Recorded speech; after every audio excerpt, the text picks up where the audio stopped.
Shrah li sadri wa yassir amri wa hlul 'uqdatam min lisani yafqahu qawli amma ba'du.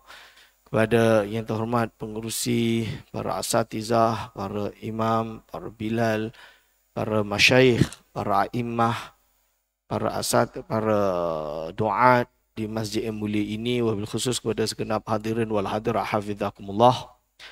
Alhamdulillah, syukur kepada Allah SWT, pada pagi ini saya dapat ziarah lagi ke masjid ini. Waktu pihak masjid kontak saya tak ingat pernah sampai sini ke tak, macam pernah. Sampai-sampai tadi, ini dah 3 tahun lepas kalau tak salah pernah datang sini. Tapi 3 tahun lepas lah terakhir kuliah maghrib perdana ketika itu. Dan Alhamdulillah pada pagi hari ini kita dapat bersama-sama lagi.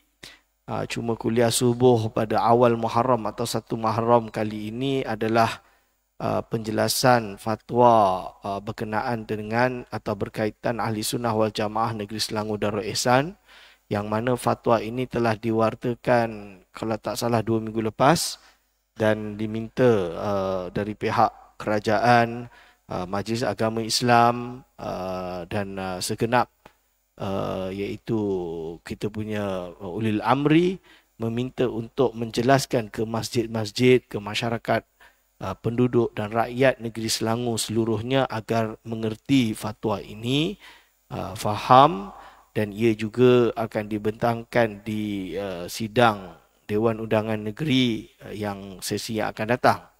Sebab tu JAIS atau Majlis Agama Islam dan berserta dengan Jabatan Agama Islam Selangor all out lah, terutama Jabatan Mufti yang bertanggungjawab untuk menyediakan fatwa dan juga penjelasan ilmiah berkenaan perkara ini. Jadi kenapa kita perlu kepada penjelasan Ahli Sunnati wal Jamaah? Kerana dia adalah pegangan akidah, atau dia kerana undang-undang, atau dia kerana hanya sebuah slogan, hanya sebuah jargon.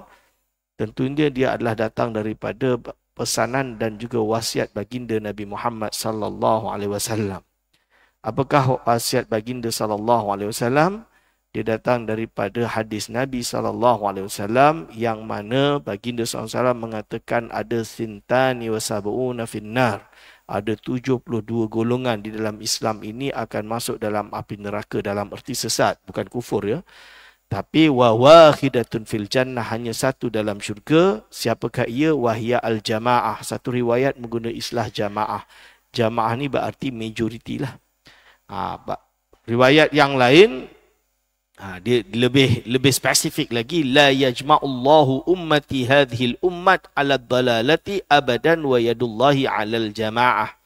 Iaitu Allah SWT tidak mengumpulkan umatku, iaitu umat baginda SAW, dan umat ini ala dalalah, dalam jalan kesesatan selama-lamanya, kerana kekuasaan Allah sentiasa bersama jamaah majoriti.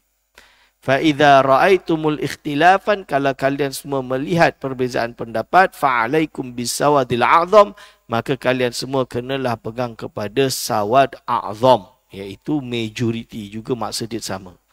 Dari sini ulama mendefinisikan Ahli Sunnah wal Jamaah kepada makna iaitu majoriti. Majoriti itu boleh didefinisikan secara umum, secara khusus dan paling khusus.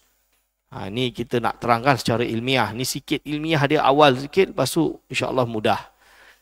Kenapa ada definisi umum, definisi khusus, definisi paling khusus?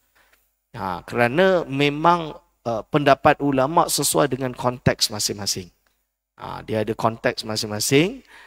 Tapi kita di negeri Selangor, bila dia dah jadi undang-undang, dia dah jadi fatwa. Tujuan fatwa ini adalah memberitahu kepada rakyat, inilah pegangan yang dipilih, yang dipegang, yang dimuktamadkan. Betul? Maka undang-undang ini, fatwa dia tak boleh ambigu. Apa hukumnya A? Hukumnya kita buat umum sahaja, supaya kita tak spesifik. Jadi orang akhirnya kata, apa fatwa macam ni? Tak jelas. Fatwa nak jelas, betul? Boleh ke tak boleh? Halal ke tak halal? Haram ke halal? Kan? Nak jelas. Alasan itulah ulama memilih untuk menjadikan dia paling khusus. Tapi itu nanti. So, definisi umum Ahli Sunnah wal Jamaah. Bila kita sebut ahli, ni Orang kat Malaysia ni duk meratib ahli sunnah wal jamaah. Ahli sunnah wal jamaah. Kita ni di Malaysia bukan Syiah. Kita berpegang kepada ahli sunnah wal jamaah. Orang tanya, ahli sunnah wal jamaah tu macam mana? Kan? Ahli sunnah wal jamaah tu macam mana? Ini satu pertanyaan. Ahli sunnah wal jamaah tu macam mana? Jadi kalau kita lihat ahli, iaitu dia mesti seorang pemilik, seorang atau seorang Muslim yang memiliki. Macam ahli masjid. Orang yang memiliki masjid. Betul? Maksudnya yang menghadir, yang duduk, yang bersama masjid. Ahli kelab A. Contoh dia, ahli persatuan A. Ini. Jadi, itu adalah seorang atau Muslim yang memiliki sunnah. Sunnah Nabi ini terbagi kepada 3. Ada yang akidah, ada yang syariah, fiqah maksud dia. Ada yang akhlak. Hadirin wal hadirat bizakumullah. Jadi, bukan berarti sunnah ni mestilah apa yang Rasul buat, apa yang Rasul tinggal.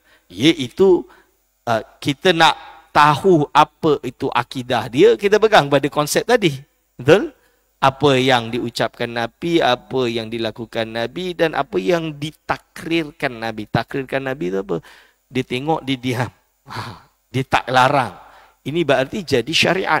Dia boleh jadi bahagian akidah, dia boleh jadi fiqah atau syariah, dia boleh jadi akhlak atau tasawuf. Maka jamaah adalah majoriti para sahabat. Ahli sunnah wal jamaah adalah sahabat.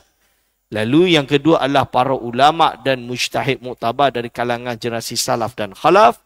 Dan dia boleh juga erti majoriti umat Islam sepanjang zaman. Ini. Berarti ahli sunnah wal jamaah yang kita semua pegang di Selangor ini adalah majoriti ulama atau umat Islam sepanjang zaman. Definisi umum dia, tuan-tuan dan puan-puan. Seorang Muslim yang memiliki akidah yang benar, menepati akidah, berarti dia mesti sesuai dengan akidah Rasulullah SAW, mesti sesuai dengan akidah para sahabat, sesuai dengan akidah para ulama dan mujtahid yang muktabar, dan sesuai dengan akidah majoriti umat Islam sepanjang zaman.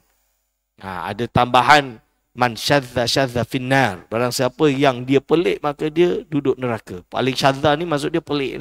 Paling pelik. Orang semua tak buat, dia seorang je nak pendapat macam tu. Ini. Lalu definisi khusus ahli sunnah jamaah. Definisi khusus ahli sunnah jamaah, para ulama mendefinisikan ahli sunnah wal jamaah dari beberapa perspektif tertentu khusus. Pertama, iaitu zaman dan generasi.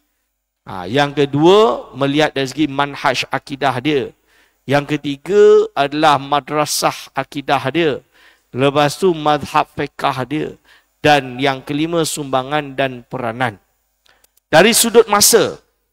Jadi penjelasan yang pertama, dari sudut masa golongan ahli sunnah jemaah boleh dibagikan kepada satu generasi salafus soleh. Salaf, bila kita sebut salaf, yang soleh. Tak adalah salaf yang tak soleh. Salaf ni maksud dia apa? Orang yang hidup 3 kurun pertama Hijriah. Dari 1 Hijriah sampai 300 Hijriah. Yang dapat merasakan waktu itu. Atau mereka yang terdiri daripada generasi sahabat tabi'in dan tabi'-tabi'in. Kenapa ada keistimewaan salafus soleh? Sebab hadis Nabi SAW. Sebaik-baik kurun adalah kurunku. Dan kurun yang datang setelahnya. Dan kurun yang datang setelahnya. Kurun tu berarti 100 tahun. 3 kali berarti 300 tahun. Ini. Ustaz, di zaman 3 kurun pertama ada orang yang tak baik, Ustaz. Betul. Ada orang tak baik. Musailamah Al-Kadzab. Betul. Dia kan ngaku Nabi. Dibunuh oleh Wahsy. Itu kita tak panggil dia salafus soleh. Kita panggil dia kufur lah. Dia tak dipanggil salaf. Sebab itu salaf dia kena ada salaf yang soleh. Yang kedua, generasi khalaf. Generasi khalaf ni apa maksud dia? Mereka yang hidup selepas generasi salaf sehingga kini. Yang hidup setelah generasi salaf ni nama dia khalaf. Bagi siapa sahaja mula abad ke-5 atau abad ke-4 lah, 400 ke atas, 300 lebih ke atas, sampailah hari ini dipanggil khalaf. Khalaf ni ada yang tayyib, yang baik, ada yang tak baik. Yang tak baik of course lah kita tak terima. Yang baik ini yang kita yang terima. Sehingga hari ini. Jadi kita ni khalaf. Tak ada istilah, Ustaz, saya nak jadi salaf soleh. Tak boleh, tuan-tuan. Tuan-tuan tak akan boleh jadi salafus soleh. Sebab apa? Sebab generasi itu dah habis. Tuan-tuan adalah khalaf. Kerana tuan-tuan hidup di generasi khalaf. Imam Nawawi, khalaf. Imam Ghazali, khalaf. Imam Ibn Hajar, khalaf. Imam Ramli, khalaf. Tak ada yang kata semua itu salaf, tak. Mereka semua khalaf. Hadirin wal hadirah hafizakumullah. Cuma khalaf yang baik. Ini. Sebab itu Syekh Ramadan Al-Buti dia ada karang kitab Salafiyah, yang di generasi salaf, marhalatun zamaniyatun la madhabun islamiyun. Dia adalah sebuah perjalanan waktu, bukan madhab Islam. Dia bukan sebuah madhab, tapi dia adalah phase waktu, fasa waktu. Dari sudut akidah, dari sudut manhaj akidah, maaf. Dari sudut manhaj akidah, masuk manhaj ini bagaimana dia memahami Al-Quran dan Sunnah, dan istinbat atau istintaj menjadi sebuah pegangan akidah. Ini kita bagi, sebab akidah kan datang dari Quran dan Sunnah. Al-Quran dan Sunnah berbahasa Arab. Dia ada metodologi dia untuk kita faham. Bahasa Arab ni bukan cakap terus faham.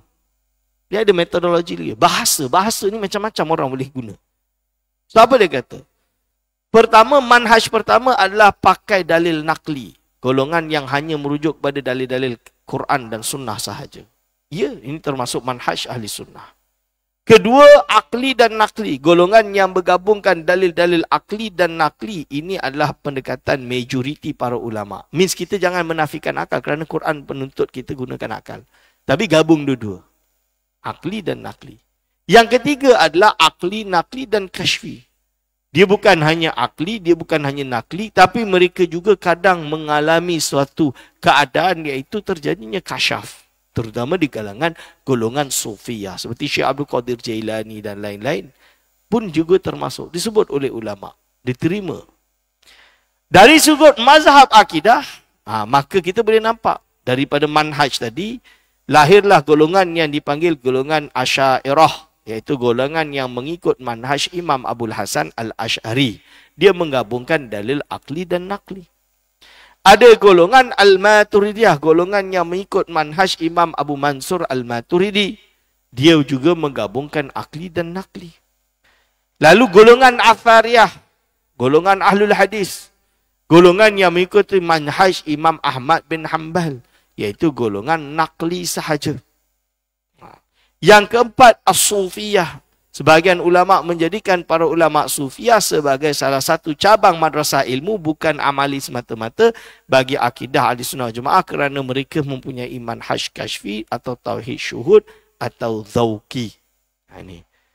Jadi akhirnya dari sudut mazhab fiqh, kita boleh tahu ada yang bermazhab Hanafi, ada yang mazhab Maliki, ada yang mazhab Syafi'i, ada yang mazhab Hambali, dan ini semua hadirin wal hadirat dah kenal. Maka dari sudut peranan dan tugas, dari sinilah ahli sunnah wal jamaah dia ada klasifikasi. Ada ulama pakar bidang akidah dipanggil ulama tauhid atau ulama akidah, ilmu kalam dan lainnya. Ada ulama bidang dia fiqh, maka dia dikenal sebagai ulama fiqh. Ulama fiqh. Ada ulama memang bidang dia hadis, dipanggil ulama hadis. Ada ulama bidang dia bahasa dan sastra Arab.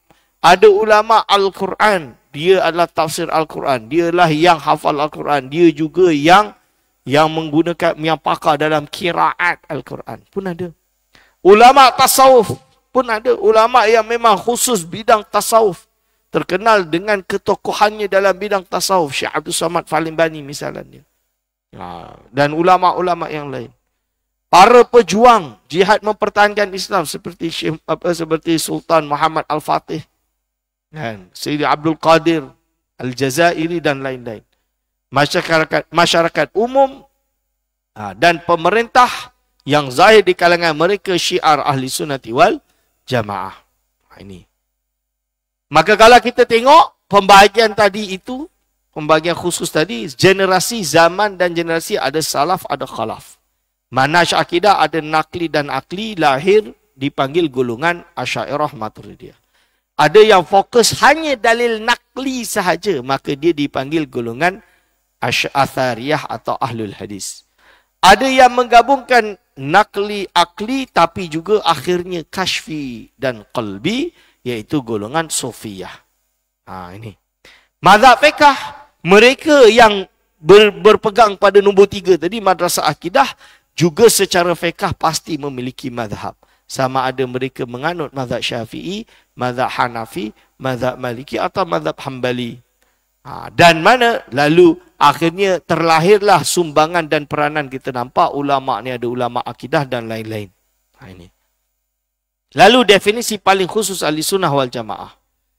Bila kita dah bahas tadi, kita boleh nampak bahawa ahli sunnah wal jamaah disebut oleh ulama kepada dua ini. Jadi bila disebut idza urida min ahli sunnati wal jamaah, kalau dikehendaki ahli sunnati wal jamaah, fal muradu bihim yakni al-asy'ariyah wal maturidiyah. Ada satu istilah macam tu. Nanti kita akan bentangkan. Kenapa ulama disebut macam tu? Sebab dia nak bagi khusus supaya jami' dan mani'. Iaitu dia letakkan kepada dua tokoh ini, iaitu Al-Imam Abil Hasan Al-Asy'ari dan Abi Mansur Maturidi. Abi Hasan Asy'ari meninggal 324, Abu Mansur Al-Maturidi meninggal tahun 333. Atau ada khilaf, ada kata 330. Tapi intinya ini dua tokoh. Kenapa? Kerana mereka inilah yang semua ulama tadi yang kita pergi kat sini, yang paling kanan sekali, dari ulama tauhid sampai nombor 8, semuanya akan berpegang pada akidah antara dua ini. Saya bagi contoh. Ulama fiqh. Imam Ghazali ahli fiqh. Okeylah, Imam Ghazali mungkin susah. Imam Nawawi, dia ahli fiqh mazhab Syafi'i. Akidah dia apa? Asy'ari. Ulama hadis, Imam Nawawi juga ahli hadis. Imam Ibn Hajar Al-Asqalani juga hadis. Al-Hafiz. Akidah dia apa? Al-Asy'ariyah. Yang paling kiri tadi. Al-Imam Sultan Muhammad Fatih yang membuka Istanbul atau Konstantinopel. Akidah dia kanan. Iaitu Abu Mansur Al-Maturidi. Ni. Lalu Ottoman Empire kanan. Kerajaan Daulah Mamlakah Maghribiyah. Jadi kerajaan Maghribi, Morocco yang ada sampai hari ini, dari dulu sampai hari ini, mereka Asy'ari. Kesultanan Melaka, Kesultanan Pasai, Samudra Pasai, Kesultanan Demak. Ini yang ada yang paling besar lah. Raja Ali Haji Fisabilillah dan lain-lain.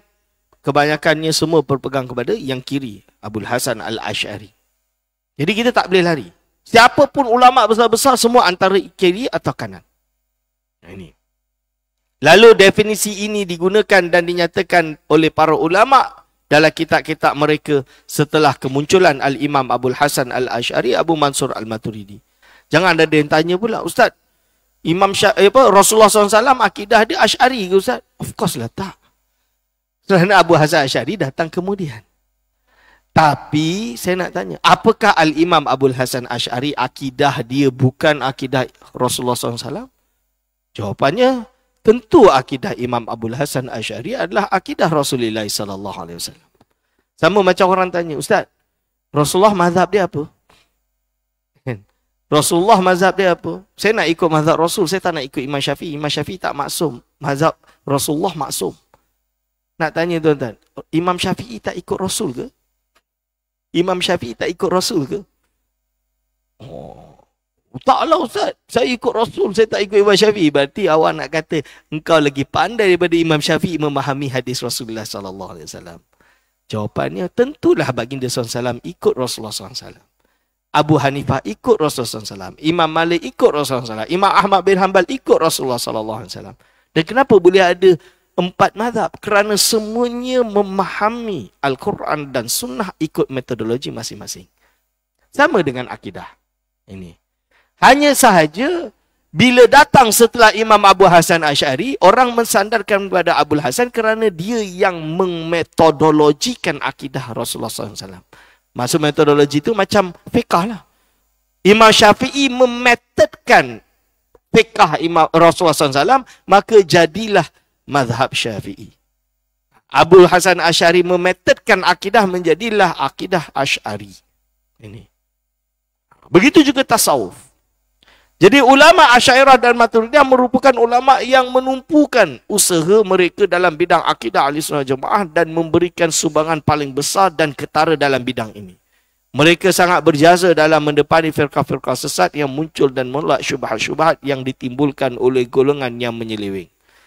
Kaitan sejarah dan definisi paling khusus. Rasulullah SAW, para sahabat, ada fitnah Nabi-Nabi palsu, ada fitnah golongan tidak membayar zakat, fitnah Khawarij, fitnah Syiah, firqah Syiah.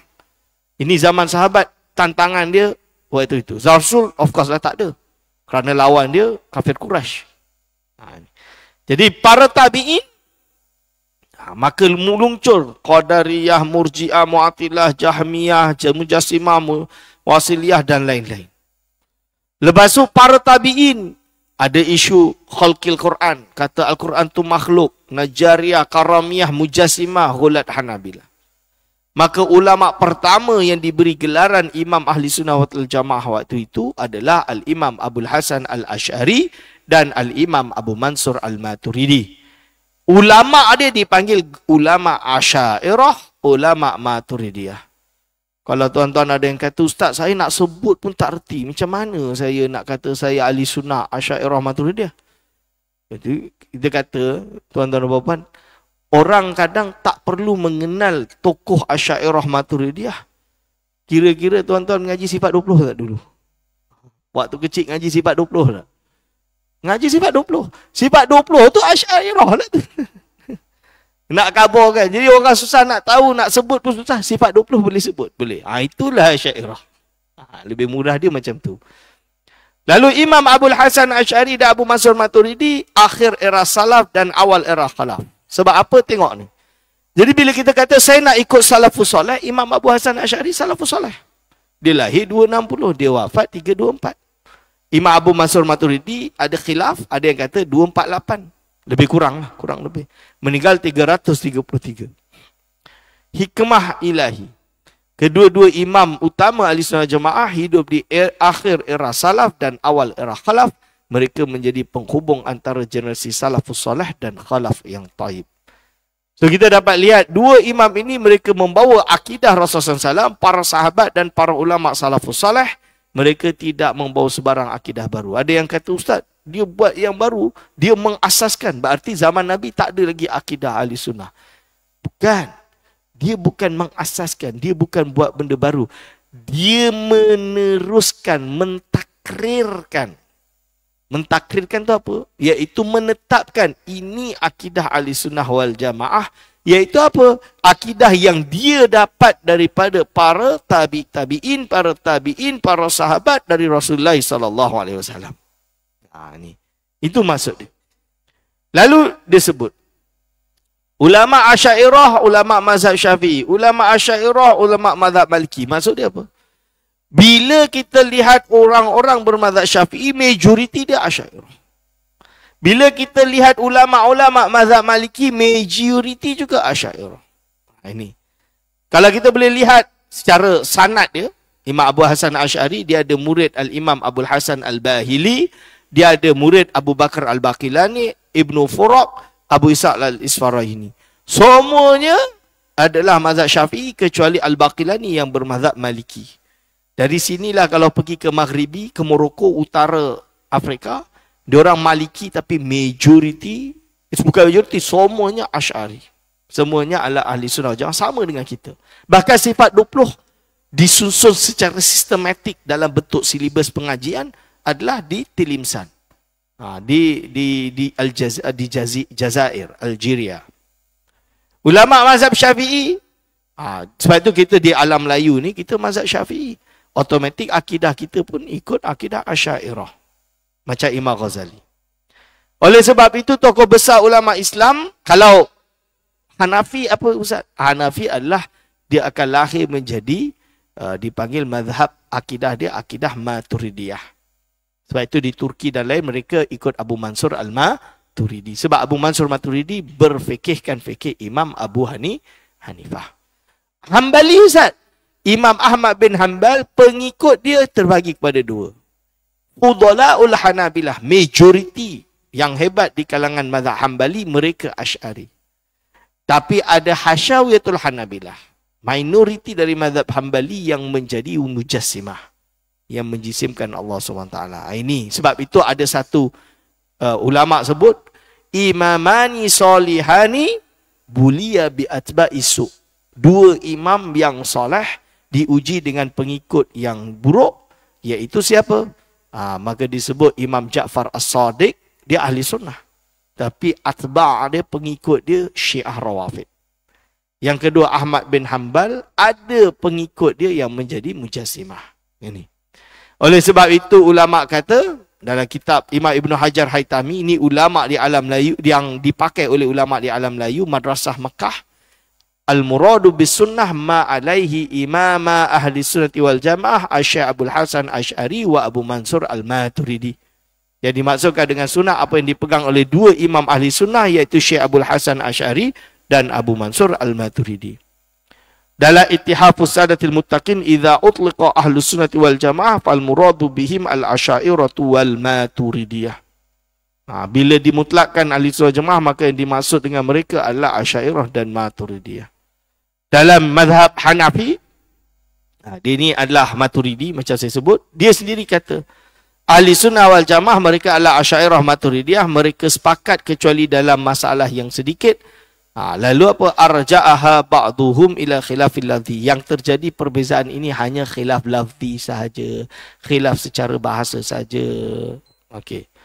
Lalu pengharmonian antara wahyu dan akal. Ini keistimewaan ahli sunnah. Dia tidak menafikan akal. Dia tidak meninggal nakli. Dia pakai akli dan nakli. Ini.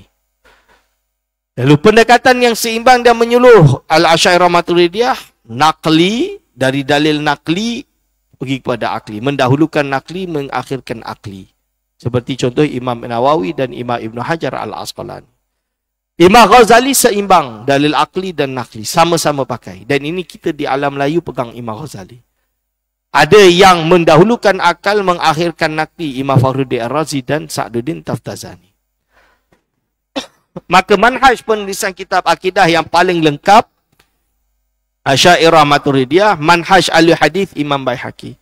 Manhaj mutakallimin adalah Imam Ghazali. Manhaj as-sufiyah Imam Al-Ghazali dan Imam Kushairi. Jadi tokoh pemimpin, pejuang, kita boleh tahu Salahuddin Al-Ayyubi, Mahmud Az-Zinki, iaitu Abul Fatah Al-Ayyubi, dan juga Muhammad Sultan Muhammad Al-Fatih. Semua ini Asy'ariyah Maturidiyah. Tak boleh nak lari. Dan Jordan juga telah mengeluarkan fatwa yang sama. Negara Jordan, mereka juga meletakkan dustur yang sama. Kisah Sultan Ayyubi. Lalu kita boleh lihat bahawa 3 kurun yang pertama, Rasulullah SAW, para sahabat, para tabi'in, tabi'in, lepas tu zaman salaf dan khalaf, ada Imam Abu Hasan Asy'ari dan Abu Mansur Maturidi. Era Khalaf At-Tayyib ini dari mula 301 sampai 1446, hari ini dah 1447, slide ini dibuat pada tahun 1446. Kita boleh lihat semuanya ulama Asy'ariyah Maturidiyah. Sehingga kita hari ini, kita boleh nampak dari Imam Abu Hanifah yang paling kanan tu, turun-turun Imam Ghazali ni yang besar-besar je lah, banyak lagi. Kalau nak buat ni buku berjilid-jilid tuan-tuan. Tokoh-tokoh tersebut kalau dikumpulkan berjilid-jilid. Dan menurut Imam Subki, karang kitab ini kumpulkan ulama ini sebanyak 7 jilid tebal. Imam As-Subki. Last sekali kita adalah para ulama Melayu. Kalau kita boleh lihat, ini ahli sunnah wal jamaah dari Rasulullah SAW sampai kita pada hari ini. Okey. Kalau tanpa menukil kepada ulama-ulama khalaf yang taib ini, maka ilmu tersebut terputus. Kalau yang tak nak pakai ulama salafus soleh dan khalafut taib, maka terputus 1435 tahun. Nak tak nak, kita kena kesinambungan ilmu itu kena ada. Sanad ilmu itu kena ada. Maka kita melihat jago-jago ulama muslimin dalam segenap bidang ilmu Islam adalah ulama Asy'ariyah Maturidiyah. Asy'ariyah Maturidiyah adalah majoriti, juga majoriti 4 mazhab.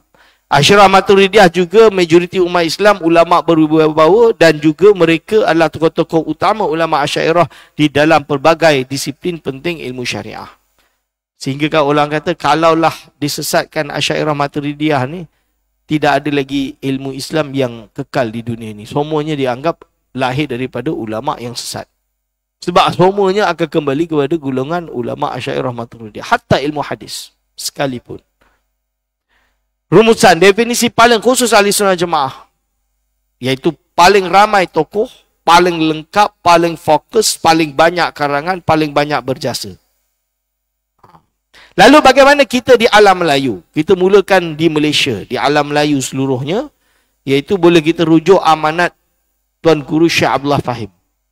Syekh Abdullah Fahim ni bapa kemerdekaan kita. Atuk kepada Tun Abdullah Badawi rahimahullah ta'ala. So dalam ni dia dah sebut dah. Kita berpegang mazhab kita dengan mazhab Imam Syafi'i secara ijma'an. Usuluddin atas perjalanan Abul Hasan Al-Asy'ari. Ilmu tasawuf atas perjalanan Imam Al-Ghazali. Dan kitab-kitab dia. Disebut kitab secara detail dekat dalam wasiat ini.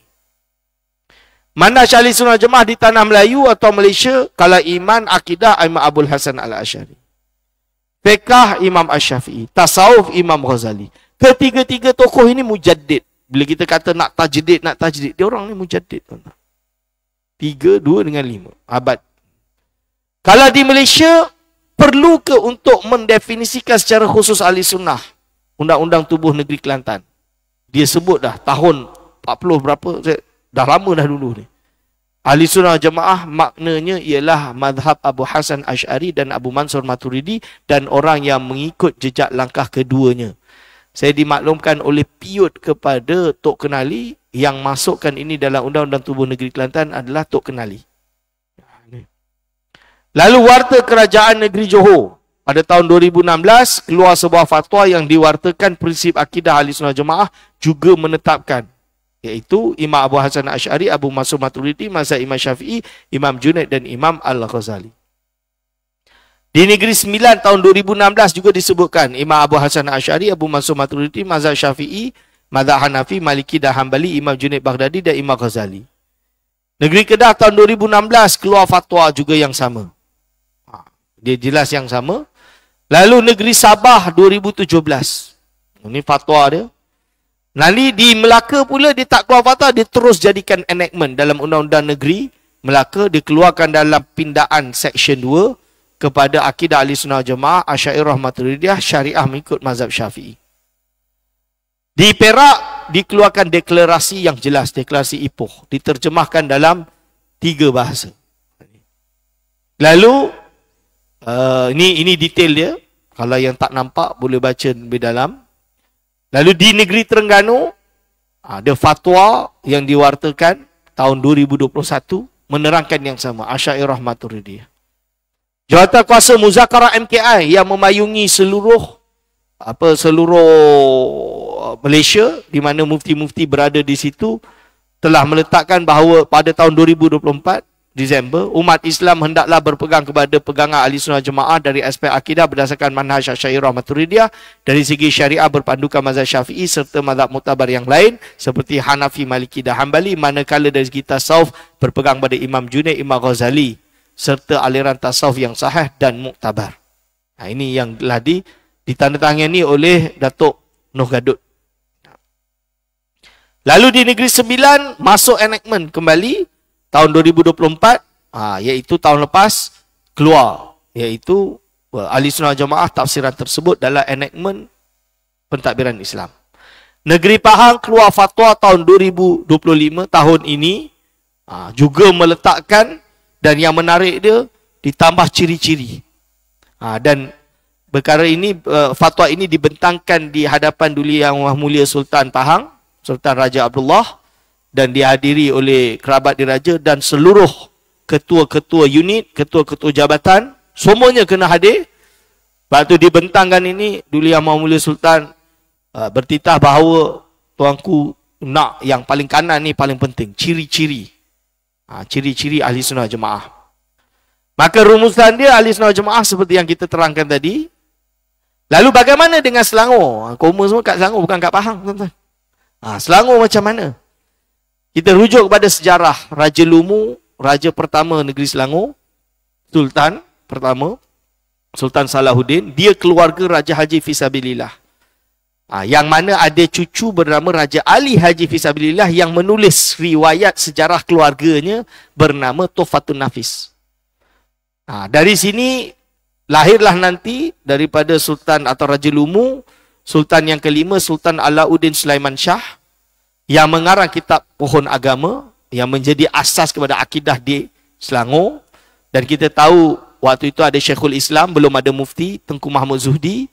Dan kita dapat lihat bahawa dulu Yang Maha Sultan Alauddin Sulaiman Shah sendiri menganugerahkan tanah kepada Syekh Muhammad Nur Al-Khalidi An-Naqsyabandi untuk beramal tarekat Naqsyabandiyah di Sungai Cincin, Gombak. Ini bukti dia. Boleh lihat Raja Haji Fisabilillah kekanda kepada Raja Lumu memang mengamalkan amalan-amalan Ahli Sunnah wal Jamaah seperti membaca kitab Dalail Khairat. Ini pada tahun sekitar 1780 1790. Lalu mereka juga berpegang pada apa? Mengaji akidah Jauharut Tauhid, Umul Barahin, Imam Sanusi.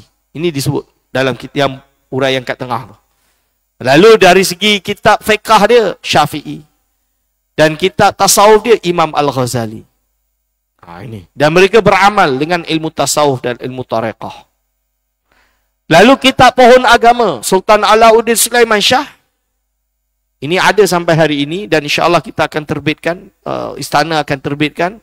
Akidah dia adalah sifat 20. Ini boleh berujuk dalam kitab ni. Nanti akan diajarkan di negeri-negeri di Selangor. Maka Tuanku Sultan juga sendiri telah bertitah. 2014, 2016 dua kali dan terakhir 2023. Dan disebutkan di dalam beberapa perangkat undang-undang. Ini titah dulu Yang Maha Mulia Sultan untuk ikut Ahli Sunnah wal Jamaah. Dan paling jelas tahun 2023 ketika mempengurusi Muzakarah MKI, Majlis Mesyuarat Kebangsaan Islam, iaitu Ahli Sunnah wal Jamaah dengan berakidah Imam Asy'ari, fiqh mazhab Syafi'i dan tasawuf bertarekat Imam Al-Ghazali. Lalu ini dijelaskan dan ini adalah yang dipegang oleh ulama-ulama Melayu sejak dulu sampai hari ini. Maka mufti-mufti Selangor kita ada Syekhul Islam Tengku Mahmud Zuhdi.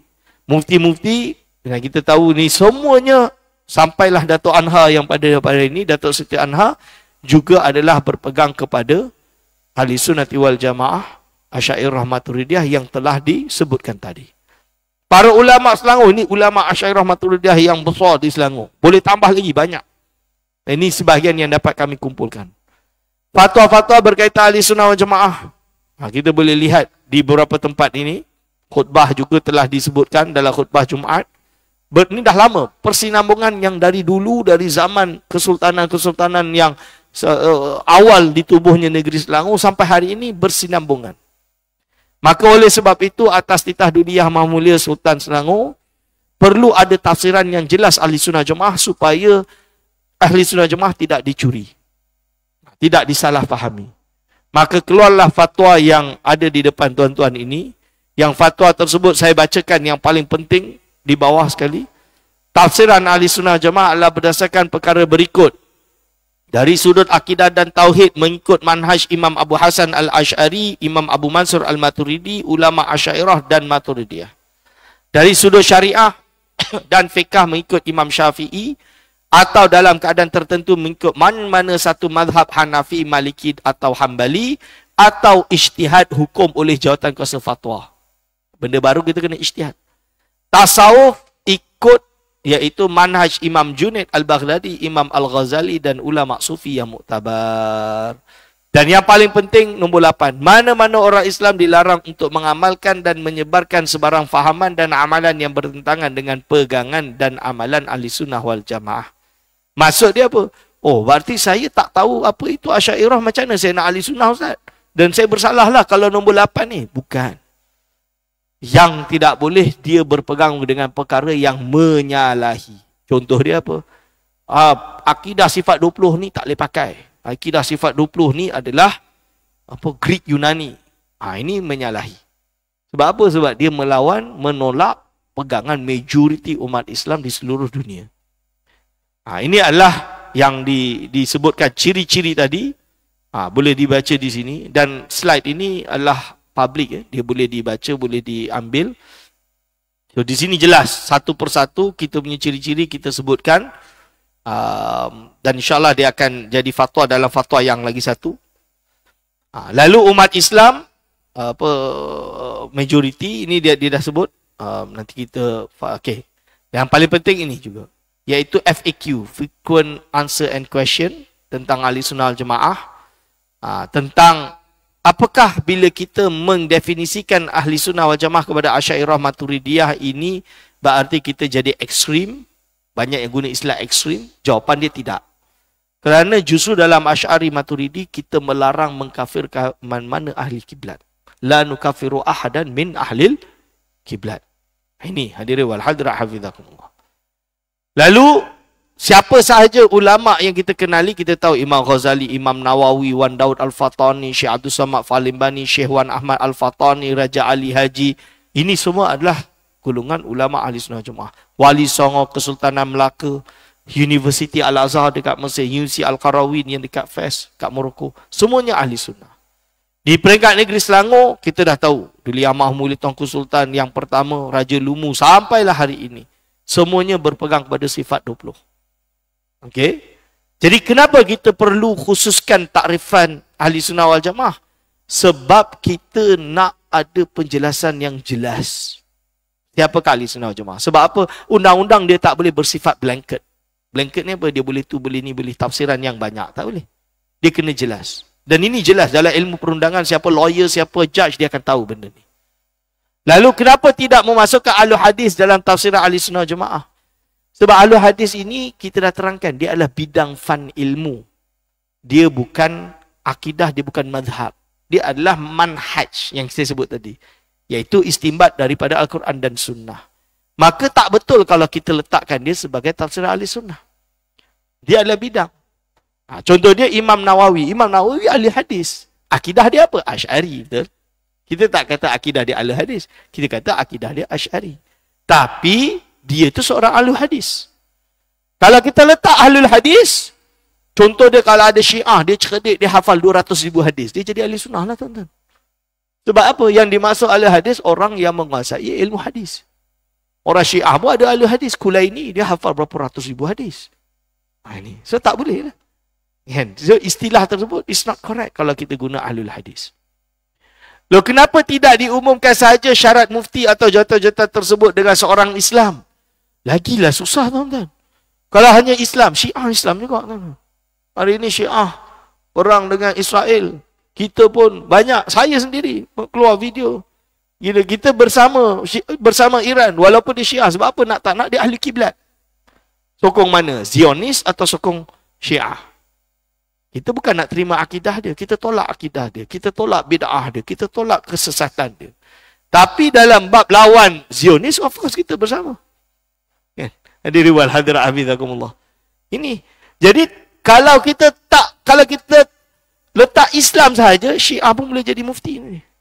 Tuan-tuan nak mufti Selangor Syiah? Nak mufti Selangor sesat? Golongan sesat? Tak boleh lah. Ini hadirin wal hadirat hafizakumullah. Sekiranya takrifan ahli sunnah wal jamaah disempitkan kepada Asy'ariyah dan Maturidiyah, ini akan menyebabkan umat Islam terdedah kepada kafir mengkafir sama muslim. Ini lagi satu fitnah yang besar. Sebab apa? Ahli sunnah wal jamaah, Asy'ariyah Maturidiyah melarang kafir mengkafir sesama muslim. La nukafiru ahadan min ahli kiblat. Bagaimana pula Qatar dan Saudi yang tidak berpegang pada Asy'ariyah Maturidiyah? Tidakkah berlaku kafir mengkafir jika disempitkan tarikh ahli sunnah jemaah? Dari dulu Qatar dan Arab Saudi tak ada masalah pun kita berhubungan dengan mereka. Ada tak kita menganggap mereka kafir? Tak pernah. Kita melarang kafir mengkafir. Justru yang suka kafir mengkafir ni orang yang tak suka Asy'ariyah Maturidiyah. Keluar fatwa ni kafir itu sesat dan lain-lain. Lalu Imam Mekah dan Madinah bukan akidah Asy'ariyah. Apakah sah solat di belakang mereka? Sah. Kerana apa? Selagi dia ahlul kiblat, dia Muslim. Bila dia Muslim, maka sah untuk kita solat di belakang mereka. So tak ada masalah untuk kita semua solat di belakang Imam Mekah dan Imam Madinah. Ini adalah di negeri Selangor. Baik, insyaAllah kita iktifakkan kuliah subuh setakat ini. Segala salah silap saya mohon maaf. Aku lu qauli hadza astaghfirullah li wa lakum. Wassalamualaikum warahmatullahi wabarakatuh.